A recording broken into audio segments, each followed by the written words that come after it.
Hi friends, ఈ వీడియోలో మనం వాండర్ వాల్స్ ఫోర్సెస్ గురించి తెలుసుకుందాం.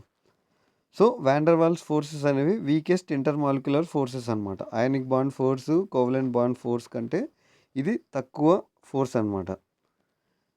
సో ఇది దేని మీద డిపెండ్ అవుతుంది అంటే distance between the atoms are molecules. So ఇది దేని మీద డిపెండ్ అవుతుంది? Distance between atoms are molecules.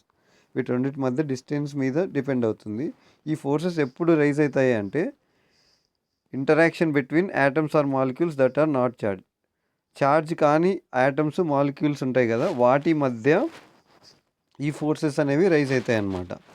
So example ఏంటి దీంట్లో? వాండర్ వాల్స్ ఫోర్సెస్ ఎప్పుడు వస్తాయంటే fluctuation in the polarisation of two near to neighbouring particles. రెండు నైబరింగ్ పార్టికల్స్ ఉన్నాయి ఇక్కడ. సో ఈ రెండు నైబరింగ్ పార్టికల్స్ మధ్య ఫ్లక్చుయేషన్ ఇన్ ద పోలరైజేషన్ అంటే ప్లస్ మైనస్. సో దీంట్లో ఫ్లక్చుయేషన్స్ అవుతుంటాయి అన్నమాట. ప్లస్ ఒకసారి, మైనస్ ఒకసారి. ఇక్కడ మైనస్ ప్లస్ ఉండే, ఒకసారి ప్లస్, ఇట్లా మైనస్ అట్లా అయినప్పుడు ఆ ఫ్లక్చుయేషన్స్ జరిగినప్పుడు ఈ ఫోర్స్ అనేది రైజ్ అవుతుంది అనమాట. సో ఇది వాండర్ వాల్స్ ఫోర్స్ అంటే. వాండర్ వాల్స్ ఫోర్సెస్ క్యారెక్టరిస్టిక్స్ చూద్దాం.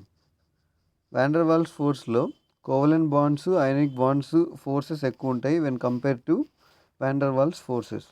So covalent bond, ionic bond వీటి రెండింటి మధ్యలో ఏది స్ట్రాంగర్ అనేది కింద కామెంట్ చేయండి మీరు. These forces are additive in nature. ఇవి అడిటివ్ ఇన్ నేచర్. దీని తర్వాత ఇవి టెంపరేచర్ డిపెండెంట్ కాదు. These forces cannot be saturated, no directional characteristic. So దీనికి డైరెక్షనల్ క్యారెక్టరిస్టిక్ లేదు, ఇది టెంపరేచర్ మీద డిపెండ్ అవ్వదు. దీని తర్వాత కోవలెంట్ బాండ్, అయానిక్ బాండ్ ఈ ఫోర్సెస్ కంటే ఫోర్స్ మీరు కామెంట్స్లో చెప్పాల్సింది ఏంటి అంటే కోవలెంట్ బాండ్ స్ట్రాంగరా, అయానిక్ బాండ్ స్ట్రాంగరా? సో చెప్తారని ఆశిస్తున్నాను. Thanks for watching this video guys, and bye.